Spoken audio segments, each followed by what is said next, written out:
अब सहज योग क्या है?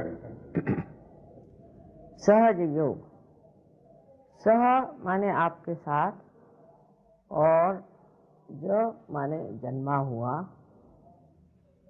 जो योग है माने जो ये आपका चित्त है, इसकी एकाकारिता, इस चारों तरफ फैली हुई परमात्मा की प्रेम शक्ति से घटित होना ही योग है।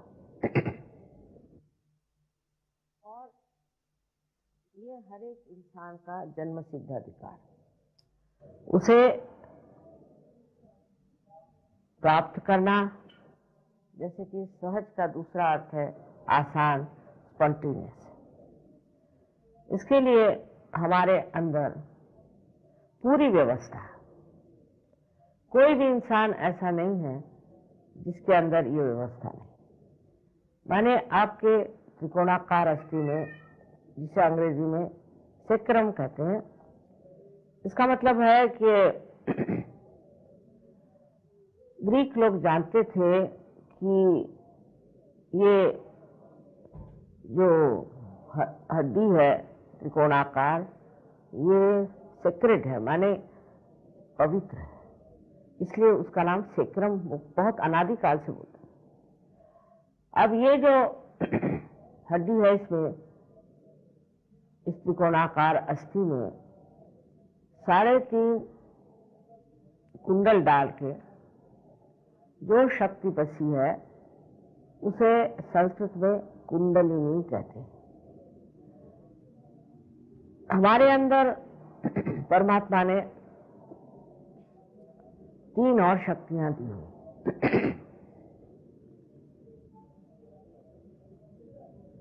उसमें से एक शक्ति जो है, उससे हम इच्छा करते हैं, हमारी इच्छा शक्ति, रोजमर्रा की इच्छा शक्ति, और दूसरी है जो हमें कार्यान्वित करती है। इसी से हमारे अंदर सिंपैथेटिक नर्वस सिस्टम पाली जाती है। उसका प्लावित होना इन्हीं 2 शक्तियों के द्वारा होता है। पहली शक्ति जिससे कि हम इच्छा करते हैं, उस शक्ति को जिस चैनल से प्रसारित किया जाता है, उसका नाम ईड़ा नाड़ी। और दूसरी शक्ति जो कार्यान्वित होती है, जो इच्छा है उसके लिए जो कार्य करते हैं, अपने अस्तित्व से और अपने शरीर से, वो वाली शक्ति, उसे हम कह सकते हैं कि right side sympathetic nervous system जो है वो चलती, पर उसका नाम पिंगला नाड़ी। इस प्रकार हमारे अंदर 2 चैनल, ईड़ा और पिंगला नाड़ी हैं। और इसके अलावा हमारे अंदर एक तीसरी नाड़ी, जिसे सुषुम्ना कहते हैं, जो बीचों बीच होती है, जो मध्य मार्ग है। ये दोनों शक्तियां लेफ्ट और राइट से आकर इस तरह से मिल जाती हैं और बीच में चक्र बन जाता है, जैसे ये बना हुआ है चक्र। बीच वाले चक्रों के अंदर हमारी शारीरिक, मानसिक, बौद्धिक, सांस्कृतिक, यहाँ तक कि हमारी आध्यात्मिक सारी ही उन्नति बसी हुई। जब ये चक्र किसी तरह से खराब हो जाते हैं या इनकी शक्ति कम हो जाती है, नष्ट हो जाती है, तब हमें अनेक तरह के विकार हो जाते हैं, शारीरिक, मानसिक, बौद्धिक और आध्यात्मिक। तो ये जो हमारे अंदर एक बड़ी सूक्ष्म तंत्र के तरह बना हुआ, लेकिन तांत्रिक और हम लोगों में ये फर्क है कि तांत्रिक इस तंत्र के बारे में कुछ नहीं जानते, और झूठ मूठ में वो लोग अपने को कहते हैं कि हम तांत्रिक हैं और हम ये कार्य करते हैं वो कार्य करते हैं, पर अधिकतर तांत्रिक जो है वो भूत विद्या को इस्तेमाल करते हैं और उस भूत विद्या से वो लोगों को मेस्मराइज करते हैं। मोहिनी विद्या जिसे हम कहते हैं, इनके लिए प्रेत विद्या, श्मशान विद्या आदि अनेक नाम। अब हमारे अंदर जो ये शक्तियां हैं 3, उसके अलावा हमारे अंदर एक चौथी शक्ति। जब तक हम मनुष्य नहीं हुए तब तक इस चौथी शक्ति का प्रादुर्भाव नहीं, तब तक हमारी ये 3 ही शक्तियां कार्यान्वित रही और जो जो हमारी उन्नति होती रही, प्रगति होती रही, हमारे कहना चाहिए एवोल्यूशन में, वो पूरी तरह से इन 3 शक्तियों के द्वारा चलती रही। जैसे कि पहली शक्ति है इच्छा शक्ति, दूसरी शक्ति है कार्य शक्ति और तीसरी शक्ति जो है जिसे हम कह सकते हैं कि दोनों का समन्वय या संतुलन, या जिसे हम कहेंगे कि मध्य मार्ग। धीरे धीरे मनुष्य आज इस स्थिति में पहुंच गया कि वो इस कलयुग में बहुत परेशान। कभी तो वो बहुत ज्यादा गलत रास्ते में जाता है, गलत काम करता है, अपने को एक तरह से पूरी तरह से नष्ट करते जाता है। दूसरी तरफ वो ऐसा चलता है कि वो बहुत दुष्ट हो जाता है, अहंकार से भर जाता है और लोगों के साथ बहुत जाता है। इसका उदाहरण एक समझ लीजिए, हिटलर। दोनों ही तरफ जाने से हम लोगों को ऐसा लगता है कि हम बड़ी प्रगति कर रहे हैं, इसमें क्या गलती है और ये तो ठीक ही हमारी ये अपनी स्वतंत्रता है। पर स्व का तंत्र जानना एक दूसरी चीज। हम यहाँ पर स्व के तंत्र की बात कर रहे हैं। पहले तो ये समझ लेना चाहिए कि अगर हमें केवल सत्य, एब्सोल्यूट ट्रूथ मालूम होता तो आजकल का झगड़ा नहीं, तो कुछ न कुछ और हमारे अंदर होना चाहिए और जिसके कारण हम वो चीज जान लें कि ये केवल सत्य क्या है। जो सब जानने के बाद एक ही चीज को मानेंगे, क्योंकि उनके अंदर केवल सत्य का अनुभव आता है। अब इस कुंडलिनी का जागरण करने पर अनेक वर्षों से नाथपंथियों ने बड़ा कार्य किया। नाथपंथियों के ये कार्य में एक प्रणाली थी, एक परंपरा थी कि एक गुरु एक ही शिष्य को जागृति देता था और एक ही शिष्य पे मेहनत करता था। और कभी कभी ये शिष्य भी गलत रास्ते पे चले जाते थे और जो वो कहते थे वो नहीं मानते थे। तब फिर हमारे ख्याल से 12वीं शताब्दी में पहली मर्तबा ज्ञानेश्वर जी ने कुंडलिनी के बारे में अपने गीता पर लिखे हुए टीका में 6वें अध्याय में पूरी तरह से, जैसे कहना उस जमाने के लिहाज से पूरी तरह से कहा हुआ। पर धर्म मार्तंडों ने कहा कि नहीं, ये निषिद्ध है, इसको मत पढ़िए। हाँ, उससे पहले मार्कंडेय स्वामी आदि शंकराचार्य जो 6वीं शताब्दी में आए थे, उन्होंने संस्कृत में कुंडलिनी के बारे में बताया, पर जन साधारण उसे जानता नहीं था। दूसरा ऐसे कि ये कार्य ही जब एक ही आदमी एक के साथ करेगा तो वो जन साधारण में पहुंचता नहीं। उसके बाद अनेक धर्म संसार में और फैल भी गए बहुत ज्यादा, पर कुंडलिनी के जागरण के बगैर कोई सा भी धर्म फलीभूत नहीं हो सकता, क्योंकि जो धर्म मनुष्य करता है वो बाह्यता होता है। हर तरह के उपकरण, हर तरह की कहना चाहिए इसे कि रिचुअलिज्म बहुत होगा और उस रिचुअलिज्म की वजह से इंसान धर्म से किसी भी तरह से लाभ नहीं उठा सकता।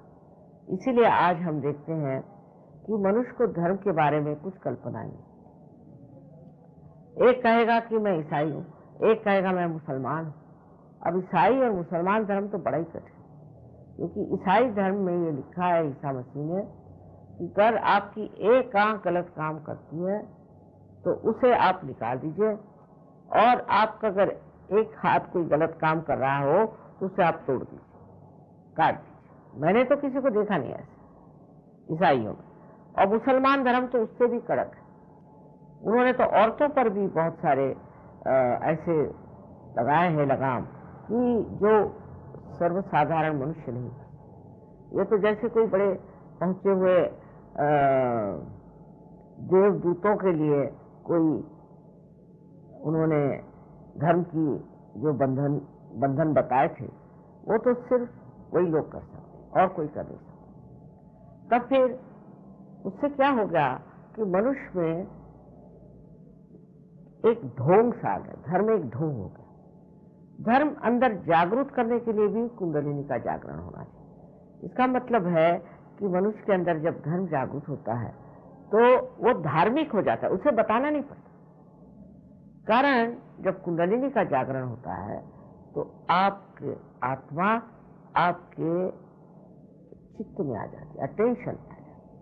उसके प्रकाश में मनुष्य वही करता है जो उसके लिए सुखदायी हो, उसके लिए पोषक हो, कंस्ट्रक्टिव हो। और जो कुछ भी नाशवान है, नाशमय है, डिस्ट्रक्टिव है, उसे करता है। ये तो सिर्फ जब तक उसके अंदर आत्मा का प्रकाश जागरूक नहीं होता, वो सब गलत सलत काम करते रहता है। इसमें उसका कोई दोष नहीं। अंधेरे में अगर कोई आदमी चले और गिर जाए तो उसे कोई दोष नहीं देना चाहिए। उसी प्रकार की बात। तो आपके अंदर पहले ये सोच लेना चाहिए कि आप कहें हम इस धर्म के हैं, उस धर्म के हैं, और उसको लेकर आप झगड़ा करें या कुछ करें, तो ये गलत बात है। सारे धर्म एक ही आध्यात्म के पेड़ में आए हुए सुंदर फूल थे, इनको तोड़ लिया गया और तोड़ करके कह रहे हैं ये हमारा फूल है, ये हमारा फूल है, लड़ रहे हैं आपस में। परमात्मा के नाम पर आप लड़ कैसे सकते? क्योंकि परमात्मा तो प्रेम स्वरूप है, करुणामय, करुणा के सागर जो परमात्मा है, उनके नाम को लेकर के लोग लड़ते हो ही नहीं सकते, क्योंकि उन्होंने अभी तक परमात्मा को जाना नहीं, उनकी शक्ति को प्राप्त नहीं किया। सहज योग में मैंने देखा है कि हजारों लोग एक साथ इस गति को प्राप्त कर सकते।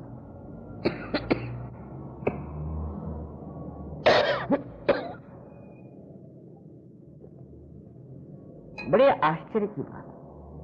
पहले जब मैंने कार्य शुरू किया तो सिर्फ एक स्त्री से शुरू किया, और उसके बाद और 12 लोग पार हो गए।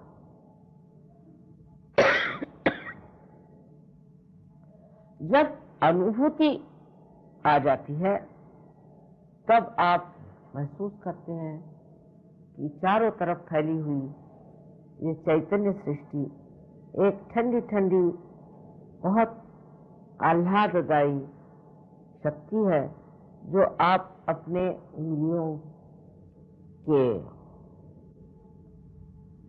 ऊपर देख सकते हैं, उसको जान सकते हैं, महसूस कर सकते हैं, और आपके जो हथेली है उसमें भी आप महसूस कर सकते हैं। ऐसे ही जब कुंडलिनी 6 चक्रों को भेद करके और ब्रह्मरंध्र से बाहर आती है, तब उसका संबंध ये चारों तरफ फैली हुई प्रेम शक्ति से एकाकारिता प्राप्त कर।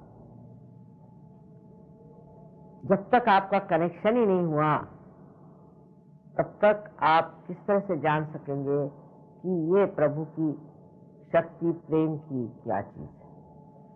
और आज ऐसा समय आ गया, ऐसी कोई विशेष बात है आज का कि इतने लोग परमात्मा को खोज रहे हैं, सत्य को खोज रहे हैं। ऐसा कभी भी नहीं हुआ था। और उस खोज में जब उन्हें अनुभूति आ जाती है और जब वो अपनी ओर नजर करते हैं तो उन्हें आश्चर्य होता है कि मैं कल इस कदर शराबी था, ये करता था, वो करता था, और ये सारा मेरा जो कुछ भी जीवन में एक बड़ा भारी कर्तव्य बना हुआ था, वो एकदम कैसे छूट गया। मैंने ऐसी कौन सी बात की कि छूट गया। धीरे धीरे इस शक्ति से, आत्मा की शक्ति से आप देखते हैं कि आप स्वयं ही बड़े शक्तिशाली हैं, और आप देखते हैं कि इस आत्मा की शक्ति से आप दूसरों को भी प्रकाश दे सकते हैं। हमने देखा है लोग बहुत से पहले स्टेज पर भी जाने के लिए डरते थे, अब तो बड़े बड़े वक्ता हो गए। जो लोग कभी कविता करना नहीं जानते वो कविता करने लग गए। बड़े बड़े गाने वाले लोग हैं, म्यूजिशियंस हैं, और बहुत सारे चित्रकार लोग हैं, वो कहां से कहां पहुंच गए। ये तो सिर्फ एक सृजन शक्ति की बात मैं कर रहा हूं, पर अनेक शक्तियां हमारे अंदर हैं जिन्हें हम नहीं जानते, और वो आत्मा के प्रकाश में जागरूक होकर के कार्यान्वित होते हैं। हम लोग अपने बारे में जानते ही नहीं। असल में हम कहते हैं ये मेरा हाथ है, ये मेरी नाक है, ये मेरा सर है, ये मेरी बुद्धि है, और ये मेरा विचार है। तो ये मेरा जो कह रहे हैं ये कौन है? ये अगर पूछा जाए कि मैं कौन हूं, उसका जवाब नहीं। लेकिन आप से और ब्रह्मरंध्र को छेदते हुए इस चारों तरफ फैली हुई प्राप्त करते हैं। आपके हृदय में बसा हुआ आत्मा भी आपके चित्त में प्रकाशित हो जाता है। तब आप समझते हैं कि मैं ये शरीर, बुद्धि, मन, अहंकार आदि उपाधि नहीं हूं, मैं स्वयं शुद्ध आत्मा।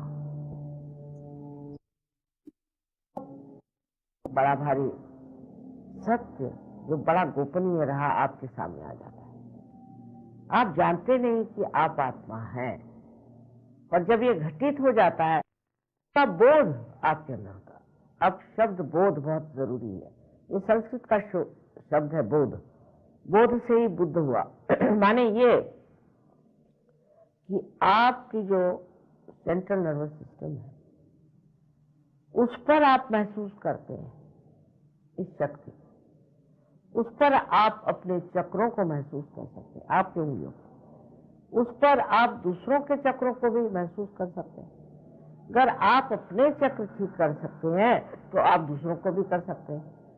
यहाँ बैठे बैठे आप चाहे कोई मर गया हो और या कहीं बहुत विदेश में रह रहा, उसके भी चक्र जान सकते हैं। सबके चक्रों के बारे में जानकारी हो जाती। आप उंगलियों के ऊपर ही जान सकते हैं कि इस आदमी को क्या तकलीफ है। सब वही बात कहें, उसमें कोई वाद विवाद नहीं, कोई झगड़ा नहीं, क्योंकि आपके पास केवल सत्य आ गया। और इसको जानने के बाद बहुत से लोग, आज ही एक साहब मुझे बताने आए थे, ये वो तो उनका कैंसर ठीक हो। और मैंने कहा क्या किया? कुछ नहीं, वहां मैंने तो थोड़ा सा सहयोग का जो कैंसर का इलाज है वो किया और उससे मैं ठीक हो गया। और सबने कहा था कि तुम तो मर जाओगे, और यहाँ तो मैं बिल्कुल ठीक हो गया। तो इसमें मेरी विशेषता है इसे प्राप्त, और विशेषता ये है कि आप जानते हैं ये क्या है। सब कुछ आप जानते हैं। सहयोग में कोई चीज छिपी नहीं, ये कोई गुप्त ऐसा ज्ञान नहीं है। हर एक चीज सहयोग की आप जान सकते हैं। जितना आप जानना चाहें वो जान सकते हैं। तो पहली बात तो ये है सत्य की कि आप शुद्ध आत्मा है। दूसरा सत्य ये है कि चारों तरफ हमारे एक अदृश्य सूक्ष्म परमात्मा की प्रेम शक्ति है जो कार्यान्वित करती है। अब उससे किसी भी नाम से कहें, जैसे कुरान में इसे रूह कहते हैं, किसी बाइबल में इसे full breeze of the Holy Ghost कहते हैं, और किसी धर्म में भी आप जाइए तो चैतन्य और परम चैतन्य आदि बहुत सारी चीजें अपने शास्त्रों में भी गई।